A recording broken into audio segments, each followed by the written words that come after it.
Capítulo 5. Orígenes de la nueva era. Era una fresca tarde, de domingo, a mediados de marzo de 1988. Me hallaba sentado en el aula de un colegio universitario en Texas, para un curso intensivo. Estaba nervioso, preguntándome si había hecho la decisión correcta, o si tal vez esto era demasiado para mí.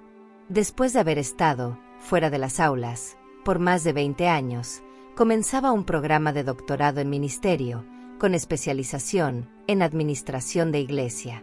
La clase era de 3 horas de crédito y se llamaba Tendencias Contemporáneas. Trataría sobre las tendencias religiosas actuales. Uno de los requisitos del curso era un trabajo escrito y debía ser entregado 2 meses más tarde. Decidí escribir sobre el tema alcanzando la mente secular con el Evangelio. Pero algo sucedió que cambió no solo mi lema, sino que abrió mis ojos a un mundo enteramente nuevo. Una semana después, estaba de vuelta en el sur de California, donde mi familia y yo asistimos a un campamento. Esa noche Will Barron, que había pertenecido al movimiento de la nueva era por 7 años, e incluso había llegado a ser sacerdote del mismo, dio su testimonio de su conversión. En ese entonces, todavía no había escrito el libro, En las redes de la nueva era, por el cual es tan conocido hoy. No obstante, fui impresionado por su experiencia, y quedé intrigado por el tema. El siguiente lunes, llamé a mi profesor, y le dije que quería cambiar el tema de mi disertación a el sutil movimiento de la nueva era. Durante los 2 meses siguientes, leí varios libros sobre el tema, principalmente desde una perspectiva cristiana. Cuanto más leía, más intrigante me resultaba. Era como que alguien estaba levantando un velo para mostrarme un cuadro que yo no sabía que existía. Eran como piezas de un rompecabezas que repentinamente calzaban en su lugar. Ciertas cosas que antes parecían no tener relación, comenzaron a tener sentido. Descubrí que, aunque estaba enterado de algunas de estas filosofías y creencias, nunca antes las había identificado con el movimiento de la nueva era. La India y el hinduismo. Uno de los libros que leí con gran interés fue Gods of the New Age, Dioses de la Nueva Era, escrito por Caril Matriciana, una dama joven y audaz, que inconscientemente se envolvió con el movimiento de la nueva era. Caril pasó su niñez en la India, donde su padre era dueño de un negocio, hasta que la India se independizó de Inglaterra. Entonces su padre decidió que era hora de volver a Inglaterra. Durante esos primeros 13 años de vida, Caril estuvo expuesta a la práctica diaria del hinduismo. En ese tiempo ella no le había prestado mayor atención a sus creencias. Como católica, las había considerado únicamente como costumbres paganas. No fue sino hasta muchos años más tarde, cuando ya de adulta, recordó y analizó las prácticas observadas en la India y comenzó a relacionarlas con el movimiento de la nueva era. Por ejemplo, ella había visto a muchos adorar las vacas sagradas en la calle, a tal punto que algunos bebían una mezcla de leche y orina de vaca. También conoció a hindúes que cocían tortas y las presentaban a las cobras. Recordó a viejos hindúes practicando el Hatha Yoga, no para mejorar su aptitud física, sino como una preparación para la reencarnación, el ciclo de vida y muerte. En el Hatha Yoga, los yogas practican el control de las funciones incontrolables del cuerpo, como la respiración y el flujo de la sangre, hasta que logran disminuir su velocidad normal. También recordó la filosofía que los hindúes tienen en relación con sus compatriotas pobres, que piden limosna, los pordioseros. Los pobres de esta vida están recibiendo la recompensa que merecen por su vida previa. Por eso se muestra muy poca simpatía por las miríadas de pordioseros que hay en la India. Los hindúes creen que el karma es la suma total de las acciones de la vida pasada, sean buenas o malas, y determina qué será la persona en la vida futura. Las posibilidades se extienden desde encarnarse en un insecto, a causa de un karma muy malo, hasta volver a ser nuevamente un ser humano. La década de los años 60. Al volver con su familia a Inglaterra, en la década de los 60, Caril fue inmediatamente presa de la revolución juvenil de las drogas, el amor libre, la música rock y la era de Acuario. Los Beatles estaban en su apogeo, siendo los primeros en introducir, tanto en Inglaterra como en los Estados Unidos y el resto del mundo occidental, filosofías y creencias hindúes, como la reencarnación, la veneración de dioses y los gurús, quien se define como un maestro, guía o se le considera un salvador, incluso más grande que Dios, según el libro sagrado Gita, de los hindúes. El cantante George Harrison, de los Beatles, escribió una canción muy popular, titulada My Sweet Lord, Mi Dulce Señor, que fue incluida en el álbum All Things Must Pass, Todo pasa. Sus versos son engañadores. En la superficie, aparentaba ser una canción cristiana, con palabras como, yo quiero ver a mi Señor. Millares de cristianos abrazaron la canción, pero el coro claramente daba a conocer que era una canción dedicada a Krishna, uno de los dioses hindúes. No hay duda con respecto a lo que Harrison esperaba lograr con su canción. La revista Update Magazine cita lo que él dijo. Mi idea en My Sweet Lord fue la de tomarlos un poco de sorpresa, ya que la música sonaba como pop song. Lo importante era no ofenderlos, así que hay aleluyas, para que cuando llegaran a la parte de Hare Krishna, estuvieran atrapados marcando el ritmo, con los pies y cantando juntos, aleluya como un señuelo, que les diera un falso sentido de seguridad. Y de pronto, al cambiar a Hare Krishna, lo estarán cantando, antes de darse cuenta de lo que ha ocurrido. Esta década fue la época de los bohemios, y más tarde de los hippies, con su fascinación por el budismo zen, especialmente el aspecto de la meditación. Fue la era del movimiento de Hare Krishna, en Norteamérica. Los jóvenes andaban con sus cabezas afeitadas, en túnicas anaranjadas, solicitando y vendiendo copias del Bhagavad Gita en aeropuertos y esquinas. Esta fue la época de Woodstock, en el norte del estado de Nueva York. También fue la época de Jesus Christ Superstar y de Her. Probablemente la canción más popular que salió de esta producción teatral fue la canción titulada This is the Age of Aquarius. Esta es la era de Acuario. La canción llegó a ser el tema del movimiento de la nueva era, que recibió su mayor impulso entre los hippies. De hecho, Her llegó a ser un éxito de taquilla. Her era música de rock, pesada y ruidosa. Millares de voces jóvenes, unidas en armonía, conjuntamente con luces de colores y efectos sonoros, formaron parte de una ineludible e hipnotizante atmósfera que convirtió a millares de jóvenes al nuevo paradigma o la nueva conciencia cósmica. En las presentaciones de Her, se atraía a la gente joven, con el gusto prohibido, de drogas que alteran la mente, para destrabar la puerta de sus mentes y oscurecer las ventanas, a fin de ganar total comprensión de su personalidad. Deja entrar el sol, cantaba el elenco de Her, mientras la audiencia respondía, oh sí, deja entrar el sol. En este estado de euforia, muchos jóvenes que habían ido a escuchar a Her, se convirtieron al pensamiento de la nueva era. Caril Matriciana fue una de aquellas que se convirtió luego de asistir a Her.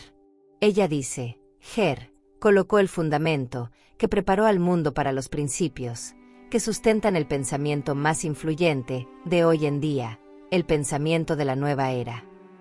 Las décadas de los años 70 y 80. Durante la década de los 70, el occidente fue invadido por gurús, yogis y svamis, que venían desde el oriente y ganaban discípulos por millares, juntamente con riqueza e influencia. Muchos jóvenes eligieron un estilo de vida comunal que fomentó el uso de drogas y el sexo libre. En ese tiempo, el movimiento de la nueva era apelaba principalmente a jóvenes de secundaria y colegio. El ciudadano común encontró esta forma de la nueva era intolerable y desagradable. Especialmente los cristianos condenaron este estilo de vida. Pero la década de los 80 fue diferente. La nueva era adquirió cierta sutileza, que ha continuado hasta hoy. Se hizo elegante e involucró en su movimiento a escritores modernos, como John Naisbitt, el autor de Megatrends, presentó un análisis de las últimas 2 décadas de este siglo y las tendencias que se verán después del año 2000. Por otro lado, las estrellas teatrales, Shirley MacLaine, Linda Evans, Sharon Gless, del drama televisivo, Cagney y Lacey, Oprah Winfrey, y los cantantes John Denver y Dionne Warwick, todos ellos se unieron a las filas de la nueva era. Esta es la década en que se abrieron las compuertas de los libros de la nueva era. El libro clave lo escribió Marilyn Ferguson. The Aquarian Conspiracy, Personal and Social Transformation in Our Time, la conspiración de Acuario, transformación personal y social en nuestros tiempos, para el cual John Naisbitt escribió el prólogo. El libro de Ferguson se reconoce hasta hoy como la Biblia de la nueva era moderna. Uno de los bestsellers de la nueva era en los años 70 fue el de Richard Bach, Jonathan Livingston Seagull, Juan Salvador Gaviota. Vendió 10,8 millones de ejemplares en un periodo de 4 años en los Estados Unidos y más de 25 millones en todo el mundo, sembrando la semilla de la reencarnación en las mentes de sus lectores. Richard Bach es un escritor prolífico de la nueva era. Usted encuentra sus libros hasta en los estantes de revistas de los aeropuertos. En la actualidad, prácticamente cada librería estadounidense tiene una sección dedicada a la nueva era. Es interesante notar que muchos de estos libros han sido dictados por entidades espirituales, según sus autores. Uno de estos autores es J.Z. Knight. Esta transcanalizadora popular ha escrito muchos libros que le han sido dictados por Ramta el Iluminado, un viejo guerrero de 3.500 años de edad de la mitológica ciudad de Atlántida. También afirma que uno de sus libros le fue dictado por un ser extraterrestre desde un objeto volador no identificado, OVNI. Los años 80 fueron también años cuando el arte de los médiums se revolucionó y cambió de sesiones espiritistas, conducidas en salas oscuras por médiums, vestidos en forma extraña, en ahora a centros modernos de la nueva era, limpios y profesionales, que ofrecen los servicios de parapsicólogos, clarividentes y astrólogos. También en esta década aparecen los canalizadores, e incluso muchos cristianos profesos abiertamente comienzan a canalizar mensajes de los espíritus para quienes paguen.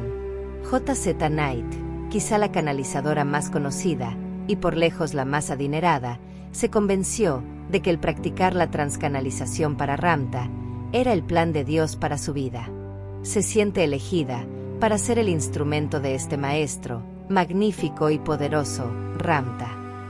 Hablando en términos médicos, los años 80 fueron el momento ideal para que surgiera la medicina holística de la nueva era. El precio de los seguros de salud y el servicio médico subieron de tal manera que ya no estaban al alcance de la clase trabajadora.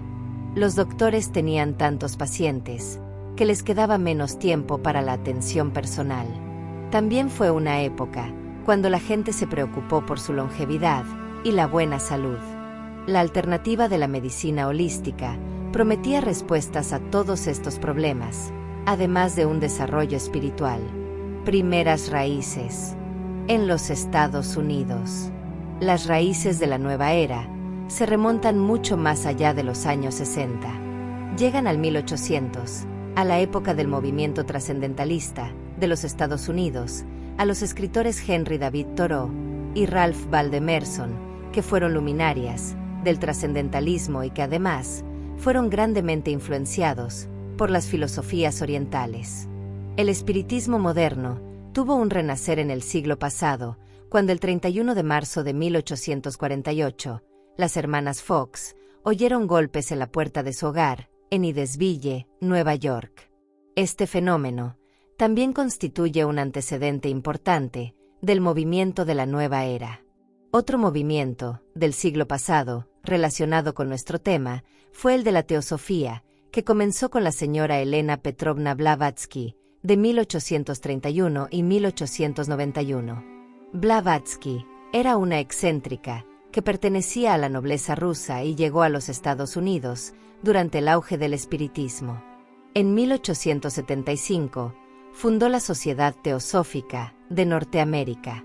En este periodo, también surgió Charles Darwin y sus celebrados hallazgos, publicado como El origen de las especies, y que muchos círculos ocultistas lo apropiaron como suyos. Las teorías evolucionistas de Darwin se adaptaban perfectamente a la noción de un progreso gradual que era implícito en la cosmología emanacionista de ocultistas y místicos, dando la impresión de poner la autoridad de la ciencia detrás de lo que ellos ya creían. La raíz principal de estas creencias. Si buscamos las raíces de la nueva era un poco más lejos, descubriremos que llegan hasta el hinduismo, el budismo, el laoísmo, y si queremos ir aún más lejos, llegamos hasta Egipto y Babilonia, donde se practicaron la astrología, la clarividencia y la comunicación con el mundo de los espíritus. Finalmente, la raíz principal de estas creencias nos conduce al jardín del Edén, donde encontramos la premisa básica, declarado por el caído ángel, portador de luz, Lucifer. Se encuentra en Génesis capítulo 3. Eva caminó por el jardín y llegó al lugar donde se hallaba el árbol prohibido. De pronto, se encontró dialogando con una hermosa serpiente, una serpiente que hablaba, el primer canalizador. Usando la serpiente como un canal, Satanás entabló conversación con Eva acerca de las instrucciones de Dios. Eva las recordaba muy bien, pero el enemigo dijo en esencia: Dios no les ha dicho toda la verdad. Ustedes no morirán. La verdad es que Dios sabe que sus ojos se abrirán si ustedes comen de este fruto. Llegarán a ser sabios, como dioses, como Él. En otros términos, no hay muerte, la gente continúa viviendo para siempre, sea en el ciclo de la reencarnación o en el mundo invisible de los espíritus. Esta es todavía la principal doctrina de la nueva era. La segunda mentira de Satanás fue que los humanos podrían llegar a ser dioses. De hecho, la nueva era enseña que somos dioses. Por lo tanto, no necesitamos de Dios, que podemos desechar sus reclamos de propiedad sobre nuestra vida.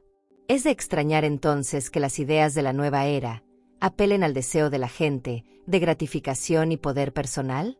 La nueva era no tiene un concepto de pecado, y por lo tanto, no hay juicio. En otras palabras, enseña que no existe juicio. Ofrece sabiduría y conocimiento acerca del presente y el futuro. Sin embargo, la atracción es superficial. Por debajo, se halla una pasmosa y horrenda armazón, no de gratificación personal, sino de gratificación y veneración a Satanás, como tantos descubren, cuando es casi imposible de escapar. Al final, cada una de nuestras decisiones es una forma de servicio. Somos nosotros quienes decidimos si servimos a Cristo o al diablo. Jesús dijo: ninguno puede servir a dos señores. Mateo capítulo 6, verso 24. El que no es conmigo, contra mí es, y el que conmigo no recoge, desparrama. Mateo 12, verso 30. O como el apóstol Pablo escribió: ¿no sabéis que si os sometéis a alguien como esclavos para obedecerle, sois esclavos de aquel a quien obedecéis, sea del pecado para muerte, o sea de la obediencia para justicia? Romanos 6, verso 16. ¿Qué constituye la vida y la muerte? La Biblia enseña la verdad sobre nuestra condición humana y lo que sucede cuando morimos. Cuando Dios creó a Adán, no lo llamó simplemente a la existencia, como hizo con el resto de la creación. En este acto tan especial de la creación, proponiéndose hacer al hombre a su imagen, Dios usó sus propias manos y los elementos que ya había creado para moldear un hombre de arcilla. Una vez que le dio a Adán una forma inanimada, Dios respiró en sus nariz aliento de vida. Ese aliento fue dado por la única fuente que da vida a las criaturas animadas de este mundo. Fue una virtud de Dios, la que fue instilada en Adán. La Biblia nos dice que Jehová Dios formó al hombre del polvo de la tierra y sopló en su nariz aliento de vida, y fue el hombre un ser viviente. Génesis 2, verso 7. Fue la combinación de estos dos elementos, el polvo de la tierra y el aliento de vida, lo que hizo del hombre un ser viviente, un ser humano viviente. Esto es simplemente un asunto químico. Separe uno del otro elemento, y ya no tendrá un alma viviente, o ser vivo. Y el polvo vuelva a la tierra, como era, y el espíritu, o aliento de vida, vuelve a Dios que lo dio. Eclesiastés 12, verso 7. Durante el diluvio, como está registrado en Génesis capítulo 7, verso 21 y 22, murió toda carne que se mueve sobre la tierra, así de aves, como de ganado, de bestias, y de todo reptil que se arrastra sobre la tierra, y todo hombre. Todo lo que tenía aliento, de espíritu de vida, en sus narices, todo lo que había en la tierra, murió. No hay duda de que en tiempos del diluvio, todo lo que tenía aliento de vida, dado por Dios, murió, con la excepción de los que estaban en el arca. ¿A dónde fue ese aliento de vida? Así como lo dijo el sabio, volvió a Dios, quien lo había dado en el principio. Salomón también dijo: porque lo que sucede a los hijos de los hombres, y lo que sucede a las bestias, un mismo suceso es. Como mueren los unos, así mueren los otros, y una misma respiración tienen todos, ni tiene más el hombre que la bestia, porque todo es vanidad. Eclesiastés 3, verso 19. ¿Qué le parece? Dios es el único que puede dar vida. Él es la única fuente de vida para todos los seres vivientes. Y cuando ese aliento de vida se quita tanto a los hombres como a los animales, mueren. Tiene mucho parecido al funcionamiento de las lámparas y luces de su hogar. Están en diferentes habitaciones y tienen identidad propia, ya que están instaladas de distintas maneras.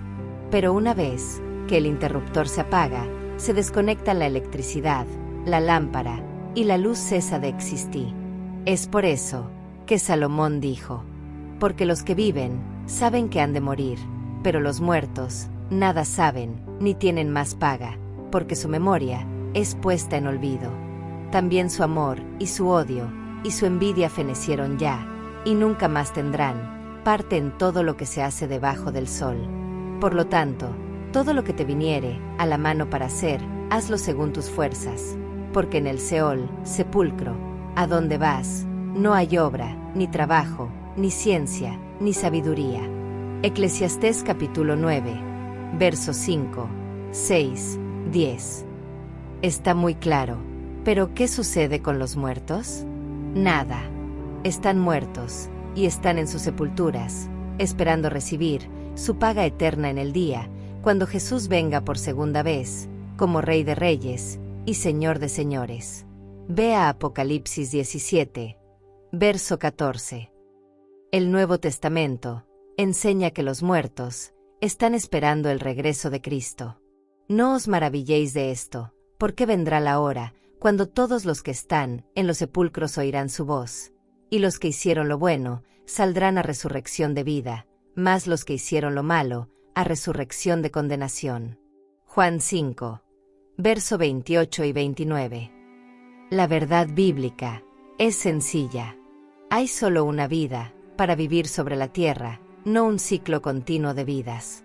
Nosotros tenemos solo una oportunidad para decidir vivir por Cristo y servirle, o para escoger vivir por el diablo y servirlo. Para muchos, el movimiento de la nueva era les puede parecer relativamente inocente e inofensivo. ¿Qué tiene de malo recibir tratamientos de salud ofrecidos por la nueva era? Respuesta: porque ellos, en realidad, están unidos a las prácticas y filosofías ocultas. ¿Qué tiene de malo la práctica del pensamiento posible o positivo? Que esta filosofía, como la definen las ideas de la nueva era, dejan a Dios de un lado y lo consideran como una muleta para quienes son débiles y no pueden hacer las cosas por sí mismos. Nosotros los cristianos creemos en tener éxito, pero un éxito en Cristo. Pablo lo dice: todo lo puedo en Cristo que me fortalece.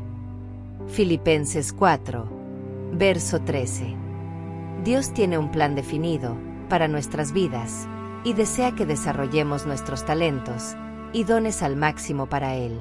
Pero alguno dirá, ¿qué tiene de malo creer en la reencarnación, sentir que de algún modo he vivido en otra vida? Que lo conduce ciertamente a ignorar las verdades de la Biblia con respecto a la verdadera condición de los muertos, y al hecho de que usted solo tiene esta vida para decidirse por la vida eterna o la muerte eterna. Cristo relató una parábola acerca del hombre rico y Lázaro.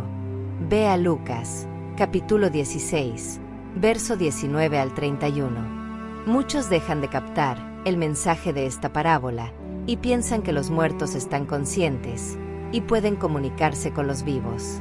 Pero esto dista de la verdad.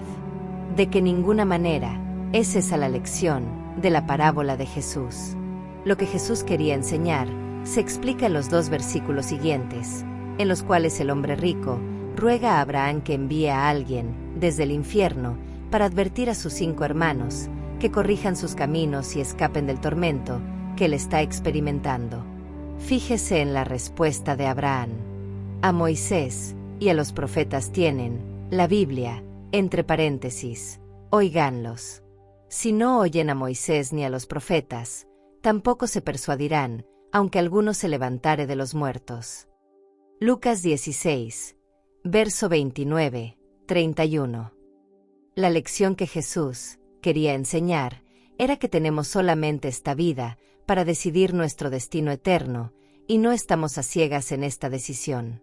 La información sobre la cual podemos tomar esa decisión se encuentra en la Santa Palabra de Dios. Ella es el mapa que revela el camino hacia la eternidad con Dios. Nunca nos descarriaremos si seguimos las verdades de la Biblia. No hay otro Dios. El concepto de que los seres humanos pueden llegar a ser dioses no es bíblico, es tomado descaradamente del paganismo.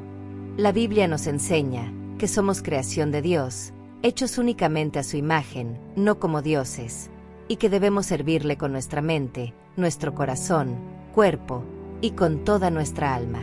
Pablo declara que hay un Dios y un mediador entre el hombre y Dios, Jesucristo. Ve a 1 de Timoteo 2, verso 5. Y el primer mandamiento lo afirma muy claramente: no tendrás dioses ajenos delante de mí. Éxodo 20, verso 3. Dios es el único Dios verdadero. Él dice: yo soy Dios, y no hay más. Isaías 45, verso 22. Nosotros no somos dioses, ni llegaremos a serlo jamás. Aquellos que quieran ser dioses, acabarán deseando ser, como le pasó a Lucifer, semejantes al Altísimo. Y su destino será el mismo. ¿Cómo caíste del cielo, oh lucero, hijo de la mañana? Cortado fuiste por tierra, tú que debilitabas a las naciones. Tú que decías en tu corazón: subiré al cielo, en lo alto, junto a las estrellas de Dios, levantaré mi trono, y en el monte del testimonio me sentaré, a los lados del norte, sobre las alturas de las nubes subiré, y seré semejante al Altísimo. Isaías 14, verso 12 al 14. No se deje engañar por el sutil movimiento de la nueva era, ni por aquellos que tienen testimonios de experiencias increíbles en algunos de sus aspectos. Durante la década pasada, Satanás ha intensificado sus esfuerzos, porque sabe que le queda poco tiempo. Ver Apocalipsis 12, verso 12. Algunos de sus engaños son tan parecidos a la verdad que pueden confundir tan fácilmente al cristiano débil e incauto. Sea consciente de esa posibilidad mientras escucha los próximos 2 capítulos.